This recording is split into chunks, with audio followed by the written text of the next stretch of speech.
Hey everybody, welcome to week 11. I hope that you found the unit overview helpful, especially the video that the English department has provided on the discourse community analysis assignment. I think that instructional video is a good foundation for you to get started with this project. And so we have a few readings that I want to introduce to you. Let's take a look here at week 11. The readings, we are back in Writing About Writing, chapter 7. I saw Swales and thought, okay, yeah. Chapter 7, you'll be starting with reading about communities in the introduction. And let me take you to that. And the threshold concept for this chapter is people collaborate to get things done with writing. And I think the writers write a really wonderful thing in this introductory paragraph. How do groups, communities influence readers, writers, and texts? How do people collaborate to get things done with writing? We've taken a look throughout the semester about your own personal literacies, how you have come to be a reading and writing person, and how you use literacy in your everyday activities. Then we zoomed out a bit and talked about genre, and you took a look at a few different genres and how genres work to persuade audiences and how things are really uniquely tied together, right? Genre is kind of dictated by your purposes, your rhetorical purposes, but also the audience that you are wanting to reach. So now we're going to zoom out even more, excuse me, zoom out even more and start thinking about how genres and communities work together, right? We don't write in a vacuum. It's just not something that happens, right? We have our own literacy histories that influence our current writing processes, but we also have purposes for writing text, and there are the people to and with whom that we write and also influence how they write, what they write, how our texts are used, and how users make meaning with their text. So this idea of people using text and discourse in order to do something and in order to make meaning is really key here, right? If you don't come away from this course with anything but we use writing in order to make meaning, then I will figure I've done a fairly decent job. Meaning making is really, really important here. Text and language help us to order and shape meaningful activities in our lives. We construct meaning through text and through language, and those texts can construct meaning as people use them. So read through the introduction. It's got some good stuff that will help as a foundation. And then we're going to skip the first two readings and go to John Swales. Now, you might remember John Swales from the beginning of the genre unit. I provided you with a video of Professor Swales himself talking about genre, as well as a part of one of the chapters from his book, Genre Analysis, English in Academic and Research Settings.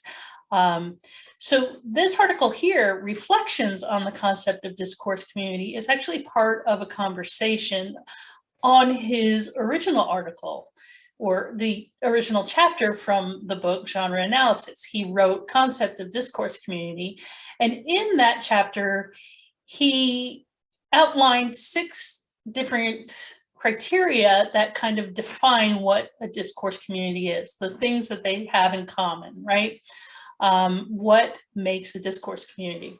So there is a Wikipedia article that Swales references, and I have a link to it on our Canvas page.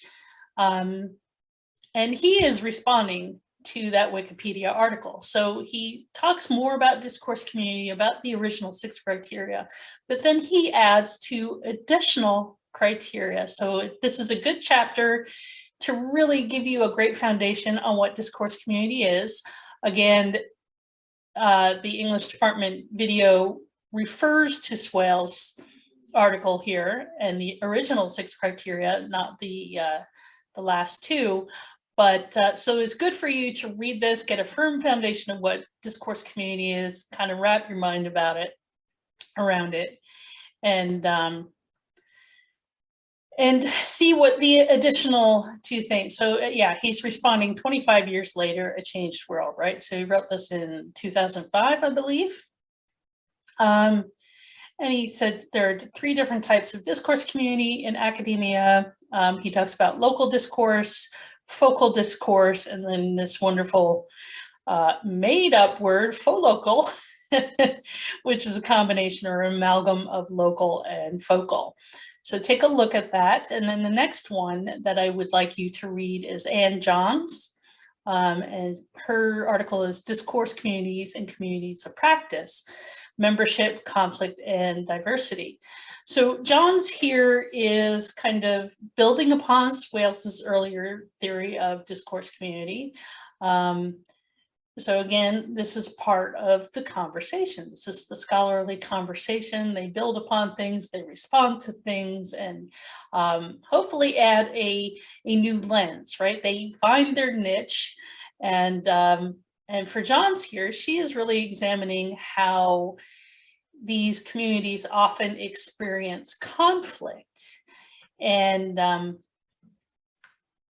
stop sharing here for a moment and read something else. So the thing I want you to think about with the John's article is that, remember that discourse communities show a particular language, social and cultural practices, and they have conventions that unite its members. However, they also exhibit conflict, right, as I said before, and that's really what her focus is on this in this article. And that conflict is mainly centered around issues of authority, that is, who is the person in charge or who are the people in charge, as well as identity. So you can think of identity as both within the community, how do members identify themselves as being a part of that discourse community, but you can also think of how outside individuals who are seeking membership are trying to identify with that discourse community. And I want you to think, especially your own experience as students, right? As a student, you are navigating the waters of what we call the academic discourse community. And those are often very complex and varied communities. So as a student, if you're aware of the certain conventions and influences of your particular discipline, your major, the field of study that you're in, or the career path that you're in, you will most likely be better prepared to meet those challenges in your academic lives than somebody who is not aware of those different conventions and influences, right? So if you think of yourself, say perhaps you're a nursing student, how do you manage to gain membership into that community, right? What are the things that you do? What are the genres and the texts that you encounter along the way? And how does that assist you in making meaning in that community, right? So think about these things as you start thinking about discourse community. So let's take a look back. Oops, sorry. Let me get the right page up there. Let's take a look back at what we have here for week 11. So that's Swales and Johns. So chapter 7, it's a bunch of reading. I get it. It's probably feels like it's a bit much.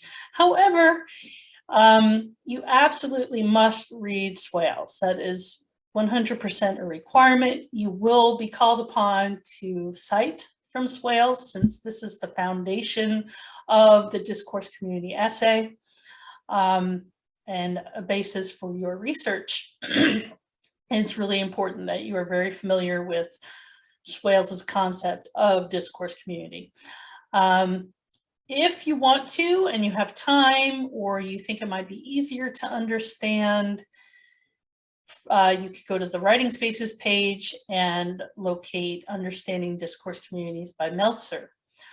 And so let's pop through the different things here that I have up for you. As I said, I have the Wikipedia article that John Swales references in his article, so you can take a look at that.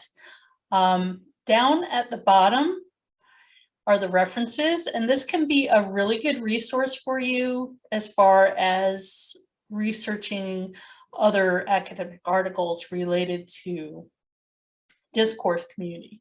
Some of them you can actually get linked to and that you'll be able to access.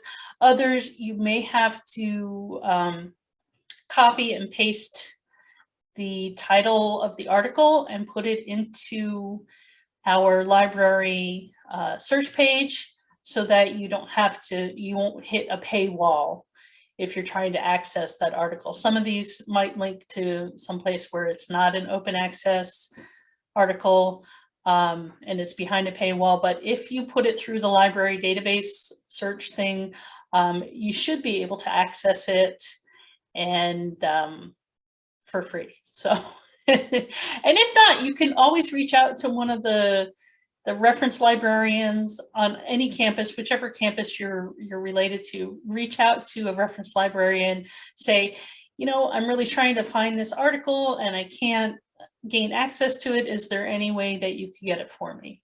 And usually what they can do is, you know, they'll locate it for you and either provide you with a copy that's like not a rental, but a copy that would expire after a certain amount of time, or get you the original text that it came from, whatever, you know, if it's a chapter in a book or something like that, they might be able to do that for you as well. So it's always good to remember the librarians and that they're there to help us in our research. So that's the Wikipedia page. The next thing is the text from Meltzer on the Writing Spaces website, Dan Meltzer. So he writes this probably a little bit more accessible. So if you're still having trouble understanding and wrapping your mind around this whole idea of discourse community, this might be a good article for you to read. And then next up, we have the assignment for the week. This is another journal assignment, and this is choosing your discourse community. So after you've done the reading, especially after you've read Swales and you have thought about those 8 criteria that he has for discourse community, I want you to choose a community that's related to your major, your field of study, or your future career. However, if getting into that discourse community, if that's really too difficult for you to access, you know, maybe you're just starting out as a you know, a health sciences major or whatever, and you're not really sure how to access that community, you can always choose one that's impacted you or just interests you. So some of those possibilities could include clubs, occupations, Greek organizations, you know, fraternities or sororities. I know that's a big thing for those of you who are on main campus, or even religious groups that you belong to, or maybe you were in contact with as a young person growing up. So any groups that you belong to or come into contact with, or you might be interested in joining. So keep in mind that these communities can also either be online or in real life. I call that our IRL. So, you know, online communities are a great resource and are just as real as IRL communities. And then once you have chosen a community, I want you to think about this research question. What are the goals and characteristics of this discourse community? You don't have to have a fully formed answer. It doesn't have to be perfect yet, but I want you to just start thinking about what their goals are, what the characteristics are of this discourse community, so you have some idea of what you might write about. And then write 150 to 250 words about your chosen community, and make sure that you include the name of the community, why you've chosen that group. Maybe you're a member, or you're no longer a member, or you're simply interested in the group, and then what you think their goals and characteristics are as a discourse community. And that will be due on Sunday, March 27th. So that is the first assignment, the first building block of this larger discourse community project. So hopefully that answers all your questions about what you need to do this week. There's lots of reading. So get started with Swales, and I think you'll be fine. I really do. I'm excited about this project. So I hope you get some excitement as well. And I think leaving it up to you to choose which community you want to explore as a discourse community will be good. So hopefully you choose something that really interests you, not just choose something because I have to get an assignment done. I want you to care about it, and it's easier to write when you care about what you're writing, right? So Sunday, March 27th, journal assignment is due. If you have any questions, you know how to get in touch with me. Take care, everybody. Bye-bye.